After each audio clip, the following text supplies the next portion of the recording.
คิดเห็นเขาตั้งแต่เกียแต่เขาเมื่อยังเป็นคุณเด่นแต่ยังมีชีวิตบ่หมดบ่ละทั้งมวยตั้งแต่เขาอยู่น้ำด้วยกิจการงานว่าการก่อมาคิดเห็นว่าเย็น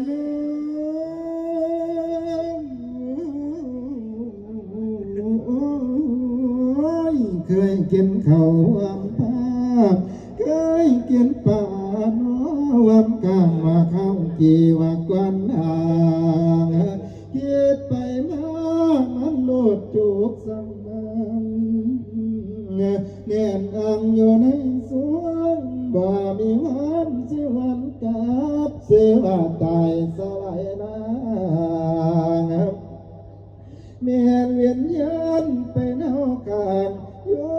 ทางใดก็ตามสางขึ้นมาเดือว่ามาเด้อมาหับเอาของบุญของกุศลน้ำดูน้ำเต่าเด้อมาบ่เห็นถูกมางว่าพงพองกะบ่เตียเถือว่านายมือนี้เป็นมือแม่วันใสแล้วใดเตรียมทานได้วันปล่อยจนหมดเสียนพรเส้นทานวันนี้อันนี้ส่งทุกสิ่งอย่างกองบวชกองอาตาเสียงกองมันบอกไม่เจ้าว่าหมดตวนบอกว่าอย่างเนจางว่ามาทอละว่ามา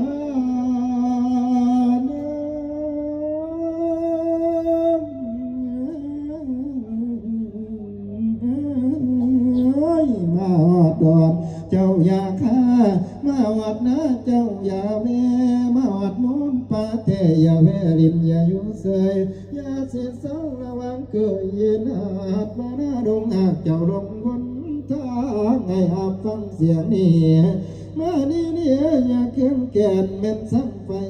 เลื่อมสาโปรดจงมาอยู่กอดในไปบางสู่ประเด็นนะอย่าใส่กรรมใส่เวียนเสียงไม่เคยเกินวางเจ้าคิดอย่างทั้งปวงนะอย่าเก็บไว้นั่นพ่อไว้ให้เจ้ามาไว้ญาติพี่น้องนั่งทาว่าเพียงพอหัวสุคนจังว่าไหนตอนนั้นน้ำเพียงคอยเจ้ายังมาเดินน้ำเพียงฟังให้เจ้านั้นน้อยน้อมเป็นเก่าพี่เจ้าหางเกี่ยวนักพี่เจ้าท้ายให้เจ้ามาไว้ต่อขึ้นมาไหลตรงเต้าสามเจ้ามากินข้าวอันใดใครกับปาเสื้อเจ้ามานกกินหัวสาเลี้ยง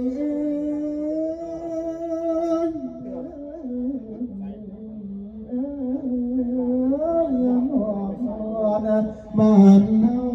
เด้อมีแต่ป่าปิ้งย่างผสมจำเจ้าเจียวบองเมื่อได้ญาติพี่น้องในสังแตงบุญอาองค์ยินทาเทวดาจงข้ามสามแผ่ตาส่งกุศลมาส่งพระรามาให้ด้วยจิตใจอันเป็นห่วงเสียนสาบซึ่งอยู่ในเยซูเจ็ดหอดอยู่พอแนวพระคุณแก้วไว้สวยสู้ตาวิญญาณนะปู่ให้วางโอตาลาเดือขอเป็นผลพระ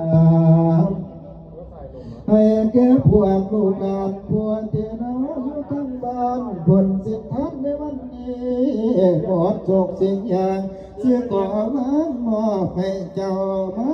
ส่วนบุญแล้วไล่เกินตัวสวรรค์